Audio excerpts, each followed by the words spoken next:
Everyone, welcome back to my channel अपनी tuition classes. So guys, इस video lecture में हम क्या डिस्कस करेंगे? सो गाइज, मेरी हर वीडियो की लाइन है, आपको पता है, हर वीडियो में मैं यही बोलते हैं आज हम ये डिस्कस करेंगे, वो डिस्कस करेंगे।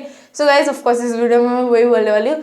सो गाइज, इस वीडियो में हम डिस्कस करेंगे चैप्टर 7 के कॉन्ग्रुएंसी इन ट्रायंगल के MCQ बेस्ड क्वेश्चन जो कि एग्जाम में आ सकते हैं। ठीक है, सो गाइस मोस्टली ना इस चैप्टर में क्राइटेरिया वाले ही क्वेश्चन आएंगे, क्राइटेरिया से रिलेटेड ही सारे क्वेश्चन आएंगे। और हमारे क्राइटेरिया कौन कौन से हैं? ASA, SSS, SAS and RHS। ठीक है, हमारे 4 क्राइटेरिया से इन्हीं से रिलेटेड क्वेश्चन आएंगे, चाहे MCQs बेस्ड हैं, सॉल्व करने वाले आएंगे इन्हीं क्राइटेरिया से, क्योंकि पूरा चैप्टर ही क्राइटेरिया पे बेस्ड है। ठीक है, तो हम सारे क्राइटेरिया ही आएंगे। जो पहले जो क्राइटेरिया से अलग करके हमने क्वेश्चन निकाले ना, पहले उनको देखते हैं। ठीक है, सो गाइस फर्स्ट हमारा क्वेश्चन आ जाता है, for two given triangle ABC and PQR how many matchings are possible. कि आपको 2 ट्राइंगल दिए गए हैं ABC एंड PQR, उसमें आपको बताना है कि आप कितनी मैचिंग्स निकाल सकते हो। सो गाइस, इधर मैचिंग्स का क्या मतलब है? इधर मैचिंग्स का मतलब है कॉन्ग्रुएंट पार्ट्स। ठीक है, सो गाइस अब हम बोला गया कि 2 ट्राइंगल है, उनके कितने कॉन्ग्रुएंट पार्ट्स निकाल सकते हो। सो गाइस सबसे पहले ट्राइंगल के कितने पार्ट्स होते हैं, मतलब ट्राइंगल के कौन कौन से पार्ट्स होते हैं? Sides and angles. ठीक है, जो साइड्स एंड एंगल्स होते हैं, अब आप देखो कि आप जो ABC एंड PQR में किन किन को कॉन्ग्रुएंट कर सकते हो। एक साइड को एक साइड के साथ कॉन्ग्रुएंट कर सकते हो एंड एक एंगल को एक एंगल के साथ। ठीक है, तो जो ये देखो, अब आपने इस साइड को इस साइड के साथ कॉन्ग्रुएंट किया है। ठीक है, तो ये आपका एक पेयर बनेगा। ठीक है, कितना आपकी कितना पेयर बनेगा? ये जस्ट वेट अ मोमेंट,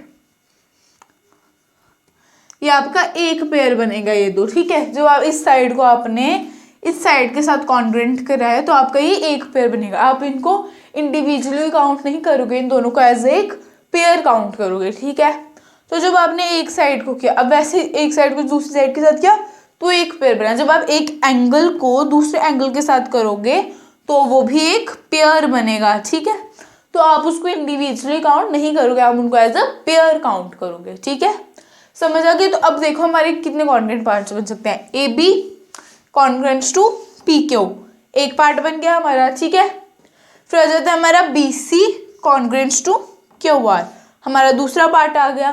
फिर आ जाता है हमारा CA congruents to RP and AC congruents to PR। ठीक है, आप CA भी बोल सकते हो, RP भी बोल सकते हो एंड PR भी बोल सकते हो, AC भी बोल सकते हो। ठीक है, आपकी चॉइस है, आप CA लिखो, AC लिखो, RP लिखो या PR लिखो। ठीक है, वो आपकी वो पूरी आपकी चॉइस है। बट अगर आप AC लिख रहे हो तो आपको इधर भी PR लिखना है, अगर आप इधर CA लिख रहे हो तो इधर भी आप RP लिखोगे। ठीक है, तो आ जाता है CA कॉन्ग्रुएंट टू RP, आ जाता है मेरा थर्ड पेयर। ठीक है, सो हमारे साइड के बेसिस पे 3 पेयर्स बन गए। अब हम एंगल के बेसिस पर देखते हैं। ठीक है, जरूरी है हमें 3 ही पेयर बनाने, क्योंकि देखो अब हम 3 पेयर इधर क्यों बना रहे हैं? क्योंकि ट्राइंगल में कितनी साइड्स होती हैं? 3 साइड्स होती हैं। ठीक है, एक ट्राइंगल में कितनी साइड्स होती हैं? 3 साइड्स। तो मीन्स पेयर्स भी 3 ही बन सकते हैं, साइड्स के भी 3 पेयर्स बन सकते हैं एंड एंगल्स के भी 3 पेयर बन सकते हैं। सो अब देखो 3 पेयर्स तो हमारे बन गए साइड्स के। ठीक है, हमारे साइड्स कितने पेयर बने? 3 पेयर्स। एंड अब आ जाते हैं हमारे एंगल्स पे। ठीक है, so angle A congruents to angle P, हमारा 4th पेयर। ठीक है, मतलब हम साइड्स और एंगल्स को साथ में ले रहे हैं, साथ में। समझ लो कि हम साइड्स के जो हमारे 3 पेयर्स बने एंड जो हमारे एंगल की 3 पेयर बनेंगे, हम उनको जब उन 3 जो काउंटिंग आ रही है ना, जब हम उनको प्लस करेंगे तो हमारे 6 पेयर्स बनेंगे। ठीक है, मीन्स एक ट्राइंगल में कितने कॉन्ग्रुएंट पार्ट्स होते हैं? 6 कॉन्ग्रुएंट पार्ट्स। ठीक है, अब 6 कॉन्ग्रुएंट पार्ट्स कैसे है? 3 साइड्स है एंड 3 एंगल्स है। तो जब ये 3 साइड्स एंड 3 एंगल्स है, जो ये है तो ट्राइंगल के ही पार्ट ना, है तो कॉन्ग्रुएंट। देखो एक तो आपस में कॉन्ग्रुएंट भी है और है तो ट्राइंगल के ही पार्ट ये। अब जब ये ट्राइंगल के पार्ट है तो हुए ना, उसमें कितनी मैचिंग्स पॉसिबल होंगी? 6 मैचिंग्स, क्योंकि अगर कोई ट्राइंगल कॉन्ग्रुएंट है तो उसमें एक ट्राइंगल में ऐसे ही 6 पार्ट्स होते हैं, 6 एलिमेंट्स होते हैं। ठीक है, हमने पढ़ा था 6 एलिमेंट्स होते हैं। तो अब वो 6 के 6 कॉन्ग्रुएंट हैं, तो मीन्स उस एक कॉन्ग्रुएंट ट्राइंगल में हम जब हम 2 कॉन्ग्रुएंट्स बता रहे हैं कि 2 ट्राइंगल्स कॉन्ग्रुएंट है, तो उसमें 6 मैचिंग्स पॉसिबल है। अब देखो हमारी 3 तो साइड्स हो गई। ठीक है, अब आ जाता है हमारा angle A congruent to angle P, हमारा 4th बन गया। ठीक है, फिर आ जाता है हमारा angle B and angle B congruent to angle Q, आ जाता है हमारा 5th पेयर। ठीक है, फिर आ जाता है हमारा angle C congruent to angle R, आ जाता है हमारा 6th पेयर। ठीक है, सो गाइस ऐसे हमारे कितने पेयर्स बने? 6 पेयर्स। तो आ जाता है हमारा मैचिंग्स कितनी पॉसिबल हो सकती है 6, क्योंकि हम ऑप्शन देखो 2 4 6 3, हमारा कितना आया प्लस का कि 6, तो हमारे कितने बन सकते हैं हमारे मैचिंग 6। अब गाइस अब देखोगे मैंने बताया ना कॉन्ग्रेंट, एक सिंपल सी चीज़ याद रखो कि अगर हमारे ट्राइंगल के 6 एलिमेंट्स हैं, तो अगर हमें बोला गया है कितनी मैचिंग्स पॉसिबल है, तो हमारी मैचिंग्स भी 6 ही पॉसिबल है, क्योंकि ट्राइंगल के जब एलिमेंट्स ही 6 है तो उसके कॉन्ग्रेंट पार्ट्स भी तो 6 ही होंगे। ठीक है, तो ऐसे ही क्वेश्चन नंबर फर्स्ट इतना ही था। अब आ जाते हैं हम क्वेश्चन नंबर सेकंड पे। ठीक है, सो इस क्वेश्चन नंबर सेकंड में सिंबल ऑफ कॉन्ग्रुएंसी। तो गाइस मैंने आपको सिंबल ऑफ कॉन्ग्रुएंसी मैंने वन शॉट रिवीजन कराई इस चैप्टर की, कल मैंने पोस्ट की थी वन शॉट रिवीजन, तो मैंने उसमें आपको बताया था कॉन्ग्रुएंसी का साइन क्या होता है। सो देख लेते हैं, क्या कॉन्ग्रुएंसी का साइन इक्वल टू तो नहीं होता। ठीक है, हम देखा था इक्वल टू के ऊपर भी कुछ लगता है। अब इक्वल टू के ऊपर ये बूंद, ये उल्टी बूंद तो नहीं बनती। ठीक है, तो अब हमारे सी पार्ट होता है हमारा इक्वल टू के ऊपर क्या होता है, ऐसा उल्टा एस हमारा। ठीक है, हमारा होता है एस टाइप बनता है हमारा। ठीक है, देखो ना, अगर आप ऐसे करके एस एस देखोगे ऐसे बन जाता है। ठीक है, हमारे इक्वल टू के ऊपर टेटा एस। फिर आ जाता है हमारा क्वेश्चन नंबर थर्ड। ठीक है, आई होप आपको पता चल गया कॉन्ग्रुएंसी का सिंबल ये है, इनको या इसको टिक मत कर देना है, आपका क्या आएगा कॉन्ग्रुएंसी का सिंबल, इसको ये। ठीक है, फिर आ जाता है मेरे क्वेश्चन नंबर थर्ड पे, symbol of correspondence. So guys symbol of correspondence भी मैंने आपको बताया था। अब देखो इधर 3 एरो दिए, हम 3 एरो में से कौन सा एरो है, ये देखो। अब ये वाला एरो नहीं है, ये वाला भी नहीं है। ठीक है, तो अब कौन सा हमारा ये वाला, इसमें क्या होता है एक लाइन होती है, एंड इसमें कॉन्ग्रुएंसी का कॉरेस्पॉन्ड का साइन होता है कि एक लाइन है वो दोनों तरफ एक्सटेंड हो रही है। ठीक है, तो आज हमारा कॉरेस्पॉन्डेंस का साइन।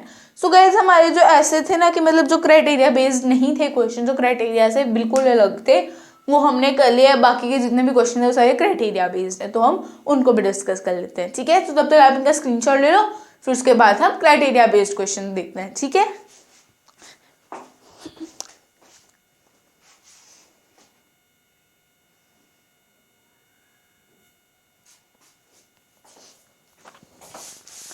सो गाइस अब हम करेंगे 2 फिलअप्स, फिर उसके बाद मैं आपको बताती हूँ इंपॉर्टेंट क्वेश्चंस कौन कौन से जो कि आ सकते हैं आपको एग्जाम में। ठीक है, सो गाइस अब जब हम बोल रहे हैं 2 line segments are congruent if they have, मतलब अब 2 लाइन सेगमेंट्स कब कॉन्ग्रुएंट होती हैं। ठीक है, ये वाली लाइन सेगमेंट है एंड ये वाली लाइन सेगमेंट है, ये दोनों आपस में कॉन्ग्रुएंट हैं। ठीक है, तो ये कॉन्ग्रुएंट कब होंगी, जब इनकी लेंथ सेम होगी। ठीक है, जब इस लाइन सेगमेंट की लेंथ अगर 5 सेंटीमीटर है, तो अगर हम बोल रहे हैं कि ये लेंथ ये दोनों आपस में कॉन्ग्रुएंट है, तो अगर इसकी 5 सेंटीमीटर है तो उसकी भी 5 सेंटीमीटर होगी। ठीक है, अगर हम लाइन सेगमेंट देख रहे हैं तो उनकी जो लेंथ होती है वो लेंथ होती उनकी जो वो कॉन्ग्रुएंट कब, जब कोई भी हम 2 लाइन सेगमेंट्स ले रहे हैं वो कॉन्ग्रुएंट कब होगी, जब उनकी लेंथ सेम होगी। ठीक है, if they have same length. ठीक है, कि 2 लाइन सेगमेंट्स कब कॉन्ग्रुएंट होंगी, जब उनकी लेंथ सेम होगी।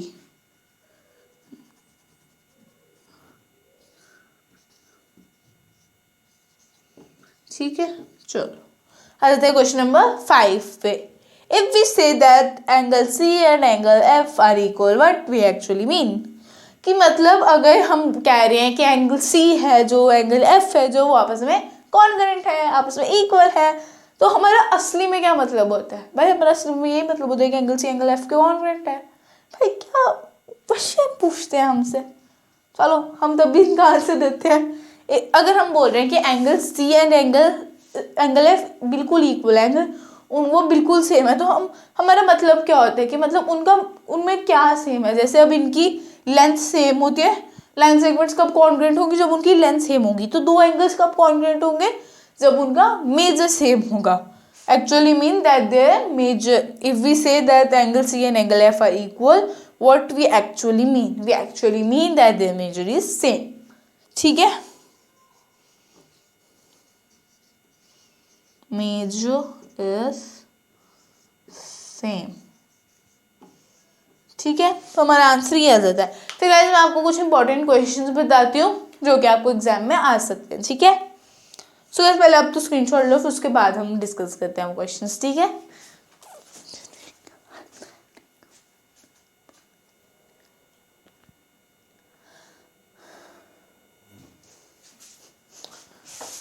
सो गाइज अब हम देखते हैं कौन कौन से इंपॉर्टेंट एग्जाम्पल्स या इंपॉर्टेंट क्वेश्चन है, ठीक है। सो गाइज आपकी एनसीईआरटी की बुक्स पे पेज नंबर 136 पर एक एग्जाम्पल दिया है 7.5 कॉन्ग्रुएंसी ऑफ ट्रायंगल्स की हेडिंग डाली है, जो उसकी फिगर 7.6 है वो मैंने यहाँ पे बनाई हुई है, उधर भी गिवन है, मैंने भी बनाई है यहाँ पे। सो गाइज ऐसे आपको कोई भी फिगर, जरूरी नहीं है यही फिगर दे, कोई भी आपको ऐसे फिगर डाल सकते हैं एग्जाम्स में, क्योंकि अब आपको पता है ऑब्जेक्टिव है तो ऑफकोर्स आपको मल्टीपल चॉइस आएंगे। तो ऐसे हो सकते हैं कि आपको ऐसी कोई भी डायग्राम दे दे ऊपर एंड बोले कि बताओ कि इसके कि कौन कौन कि इसकी, ऐसे पूछ सकते हैं आपको क्वेश्चन कि ए बी साइड किस साइड के कॉन्ग्रुएंट है, ऐसे आपको बता सकते हैं ऊपर क्वेश्चन में कि जो नीचे given triangle the following triangles are congruent, ठीक है, आंसर द क्वेश्चन, आपको ऐसे करके पूछ सकते हैं, ठीक है। तो अगर आपको पेपर में एग्जाम में आपको पूछ लें कि अगर ए बी बताओ कि ए बी साइड कौन सी साइड के कॉन्ग्रुएंट है, ठीक है, तो ए बी साइड किसके कॉन्ग्रुएंट है, पी क्यू की। एक देखो, एक तो एकदम सेम पोजीशन पे आ रहे हैं, अगर आपको ऐसे नहीं पता चल रहा है तो आप ऐसे भी कर सकते हो, ठीक है, ए बी सी लिखो या पी क्यू आर लिख लो, पहले आपकी मर्जी है, ठीक है। फिर मैंने लिखा पी क्यू आर। अब पोजीशन आपको पता चल गई कौन किसके नीचे है, ठीक है। तो अब वो बोल रहे हैं कि ए बी का कॉन्ग्रुएंट कौन सी साइड है। अब ए बी आ गई है, ए बी के नीचे क्या है, पी क्यू, और हमने इधर क्या देखा, A B congruent to P Q. वैसे आपका आंसर आ जाएगा कि जो ए बी साइड है, ए बी किसके कॉन्ग्रुएंट है, पी क्यू साइड के, ठीक है। फिर गाइज अगर आपको ये भी क्वेश्चन पूछ सकते हैं कि ए सी किसके कॉन्ग्रुएंट है, तो देखो ए सी आपके आ जाते हैं ये वाली, ठीक है। अब पी ए की जगह पी है, ठीक है, सी की जगह आर है, मीन्स पी आर। अब इधर देखो ए सी इधर है, पी आर इधर है, ठीक है, means A C congruent to P R आ गया आपका आंसर, ठीक है। फिर आपको पूछ सकते हैं B C and B C के कॉन्ग्रुएंट क्या है, तो बी सी के कॉन्ग्रुएंट की साइड बची है क्यू आर, ऐसे भी आप देख सकते हो बी सी ये आ गया क्यू आर, दोनों सेम पोजीशन पे है, ठीक है, हो गया आपका B C congruent to Q R, ठीक है। अब गाइस ये आ गई हमारी बात साइड्स के बेसिस पे, ठीक है, साइड्स के बेसिस पे हमने देख लिया आपको कैसे क्वेश्चन आ सकते हैं, एंड हम देखेंगे कि एंगल्स के बेसिस पे आपको कैसे क्वेश्चन आ सकते हैं, ठीक है। सो गाइस आपको बोल सकते हैं angle A congruent to which angle, ठीक है, तो आपको एंगल ए, अब देखो आपको पोजीशन आपको पता चल गई है, angle A congruent to angle P, ठीक है। फिर ऐसे एंगल बी पूछ सकते हैं, angle B congruent to angle Q, angle C पूछ सकते हैं, angle C congruent to angle R. ये जरूरी नहीं है कि इस ए बी सी ट्राइंगल में से ही पूछे आपको, हो सकता है पी क्यू आर में से पूछे कि पी आर साइड किसके इक्वल है, तो आप पी आर किसके, ए सी के, ठीक है।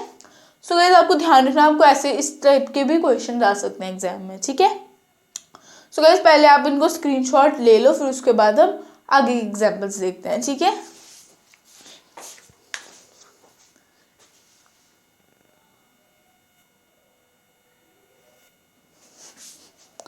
सो गाइस अब करते हैं नेक्स्ट। सो गाइस आप हो सकता है आपको एग्जाम में ऐसे पूछ लें कि गाइस ये आपकी बुक में नहीं दिया कोई एग्जाम्पल, मैं आपको अपने से बता रही हूँ कि ऐसे आ सकता है क्वेश्चन। सो देखते हैं। सो गाइस अगर आपको ऐसे एग्जाम्स में आपको ऐसे बोल लें कि अंडर अ कॉरेस्पॉन्डेंस एक आपको कोई क्राइटेरिया बताने की किस क्राइटेरिया से ये दोनों आपस में कॉन्ग्रुएंट है, ये आपको पता है कि कॉन्ग्रुएंट है, पर आपको ये पता नहीं किस क्राइटेरिया से कॉन्ग्रुएंट है, ठीक है।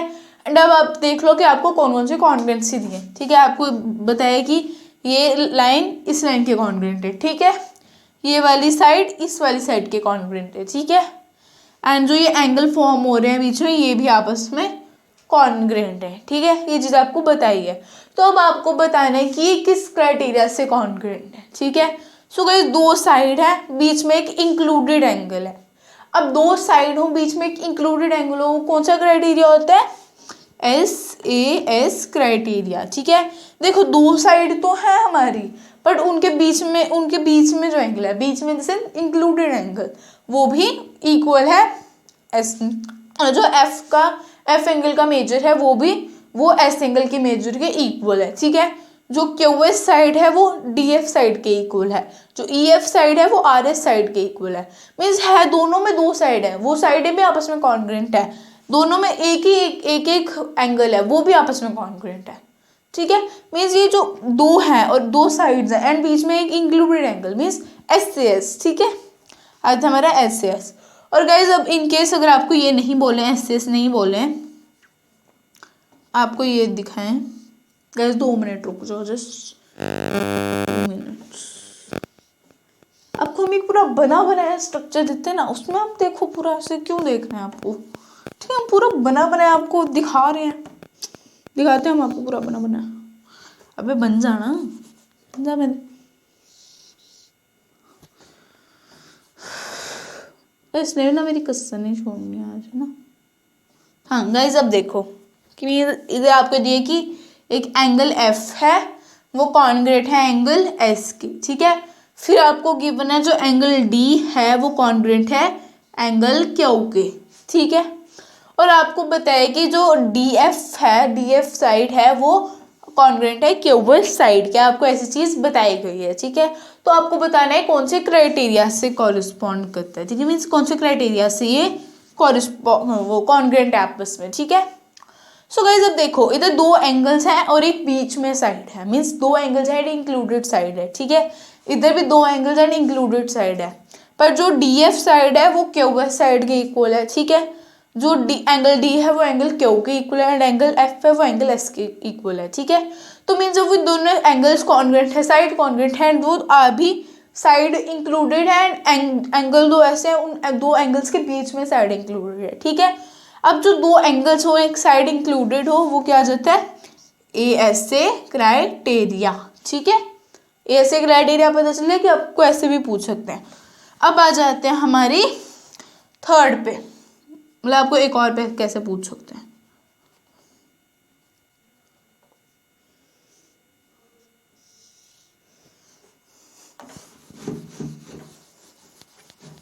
तू नस्ले ना।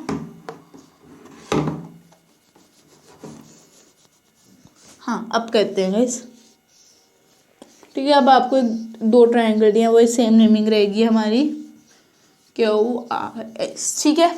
सो गाइस अब आपको इस ट्रायंगल में बताया कि जो डी एफ साइड है वो क्यू एस साइड के इक्वल है, ठीक है। जो ई एफ साइड है वो आर एस साइड के इक्वल है, ठीक है। जो डी ई साइड है वो क्यू आर साइड के इक्वल है। मतलब इस ट्रायंगल में कोई एंगल है, इस ट्रायंगल, इन दोनों ट्रायंगल में सिर्फ साइड्स है एंड वो तीनों साइड्स आपस में कॉन्ग्रेंट है, ठीक है। तो अब जब तीन साइड्स हो और वो आपस में कॉन्ग्रेंट भी हो, क्या हो जाता है, एस एस एस क्राइटेरिया से, ठीक है। ठीक है गाइस, आई होप आपको तीन क्राइटेरिया पता चल गई कि अगर आपको एग्जाम में ऐसे आएगी क्वेश्चन तो आप कैसे करोगे, ठीक है। सो गाइस अब हम देखते हैं लास्ट क्राइटेरिया अपना आरएचएस क्राइटेरिया, ठीक है। सो गाइस इसको ना स्क्रीनशॉट लेने की जरूरत है, इसको आपको सिर्फ अंडरस्टैंड करना है कि आपको ऐसे भी क्वेश्चंस आ सकते हैं, ठीक है। तो अब आरएचएस में क्या होता है, राइट एंगल ट्रायंगल होता है, ठीक है। ये तो गाइस आपको बताया कि दो ट्रायंगल्स हैं, एक है ए बी सी एंड एक है डी ई एफ, ठीक है। तो उन्होंने बताया कि दोनों राइट एंगल है, दोनों में एक राइट एंगल फॉर्मूला है। अब जो राइट एंगल है उन दोनों का मीन्स 90 डिग्री ही होगा। अब 90 डिग्री होगा मीन्स दोनों आपस में इक्वल होंगे, मीन्स हमारा एक आर तो आ गया, ठीक है। अब हम बोल सकते हैं कि हमारे पास आर है क्योंकि हमारे राइट एंगल है, ठीक है। फिर हमें बताया जो ए सी है वो कॉन्ग्रेंट है डी एफ के। अब ए सी भी हाइपोटेन्यूज एंड डी एफ भी हाइपोटेन्यूज है, मीन्स इन्होंने बोला कि ए सी एंड डी एफ आपस में कॉन्ग्रेंट है, मीन्स हमारे हाइपोटेन्यूज भी कॉन्ग्रेंट है, हमारे पास हाइपोटेन्यूज भी आ जाता है, ठीक है। तो एक फिर हमें बोला गया है कि जो एक साइड है ए बी एंड एक साइड है ई एफ, ये दोनों आपस में कॉन्ग्रेंट है, तो हमारे पास साइड भी आ गई। और गाइस मैंने आपको जब मैंने वन शॉट डिवीजन बनाई थी मैंने आपको तब भी बताया था कि जरूरी नहीं है कि अगर ए बी साइड है तो डी ई साइड ही कॉन्ग्रेंट हो, साइड से ये हमें कोई भी कॉन्ग्रेंट हो, ठीक है। फिर चाहे A B congruent to E F ही क्यों नहीं हो, है तो वो साइड ही ना, ठीक है। तो हम ऐसे देखेंगे। और गाइस अब मैंने आपको क्यों बताया कि हमारे पास राइट भी हो गया, हाइपोटेन्यूज भी हो गया, साइड भी हो गया। मैं आपको सीधे ऐसे दे सकती थी ना जिसमें मैंने एसएसएस में आपको पूरा बताया, क्योंकि गाइस एक क्वेश्चन हमने किया था उसमें हमें दिया राइट एंगल ही था, पर लेकिन हमारे उसमें प्रॉपर्टी कौन सी यूज हुई थी, कौन सा क्राइटेरिया यूज हुआ था, ए एस ए क्राइटेरिया, ठीक है। सो गाइस अगर आपको जब तक पूरा नहीं बताएंगे ना कि कैसा है, कि मतलब पूरा आपको नहीं पता है कि हाइपोटेन्यूज के इक्वल है, साइड के इक्वल है, राइट एंगल है, तब तक आप नहीं बोलोगे कि आरएचएस है, ठीक है। पहले आप उसको पूरा देखोगे, एनालाइज करोगे कि हाँ आरएचएस है कि एएस है, क्योंकि एएस एंड आरएचएस में आपको कंफ्यूजन होगी, ठीक है। क्योंकि राइट एंगल ट्रायंगल में भी एएस तो बन सकता है ना, ठीक है, एंड आरएचएस भी बन सकता है, तो आपको उसमें ध्यान रखना है, ठीक है। सो गाइस अगर ना आपको सिंपल सा दिया ट्रायंगल, आपको राइट एंगल ट्रायंगल नहीं दिया तो आपको पता है एएस ही लगेगा, बट इनकेस अगर आपको राइट एंगल ट्रायंगल दिया तो आपको ध्यान रखना है कि RHS लग रहे हैं या ASA लग रहे हैं, ठीक है।